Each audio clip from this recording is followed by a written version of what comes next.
তো হ্যালো বন্ধুরা, আজকের ভিডিওটা অনেকটা স্পেশাল ভিডিও হতে চলেছে। তো আজকে একটা জায়গাতে যাবো, তাই জন্য সকাল সকাল একদম গাড়ি রেডি হয়ে গেছে। তো আমিও যাবো, আমিও রেডি একদম। তো চলো একদম সেখানে গিয়ে দেখা যাচ্ছে। তো ফাইনালি চলে এসেছি, যেখানে যাওয়ার সেখানে চলে এসেছি। তো এসে আগে একটু মিষ্টান্ন কিনে নিচ্ছি, যেহেতু এখানে পুজো দিতে এসেছি আমি, এবং কি কারণে পুজো দিতে আসছি আমি সেটাও বলছি। তো ফাইনালি আমরা একদম চলে এসেছি শ্রী শ্রী মনসা মায়ের মন্দির, জগপুর বা মাতপুর, তোমরা যেটাই বলতে পারো। তো চলে এসেছি, এখানে দেখতে পাচ্ছ সেই পুকুর, যেখানে পাহাড় ধোয়া আমার কমপ্লিট। তো এখন যাবো একদম মন্দিরের ভেতরে।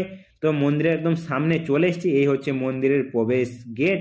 তো যেহেতু এখানে 3-4টে গেট আছে, তো আমি এটা দিয়ে ঢুকছি, যেটা দিয়ে বেশিরভাগ সবাই ঢোকে।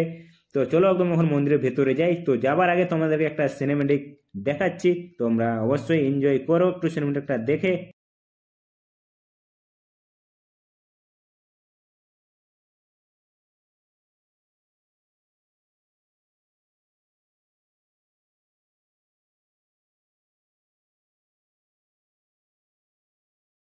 দেখতেই পাচ্ছ। তো আর এখানে তোমরা তো জানো, এখানে এলে নিজের হাতে পুজো দিতে হয়। আর আজকে আমি যে কারণে পুজো দিতে এসেছি, কারণটা হচ্ছে আজকে আমার জন্মদিন, তার জন্য এসেছিলাম একটু মন্দিরে পুজো দিতে। তো ফাইনালি এখন আমার পূজা দেওয়া কমপ্লিট হয়ে গেছে, যে টিক টিক লাগিয়ে নিয়েছি, তোমরা দেখতেই পাচ্ছ। তো এখানে একটু বসছি, এখানে খুব সুন্দর লাগে ভাইবটা এখানে।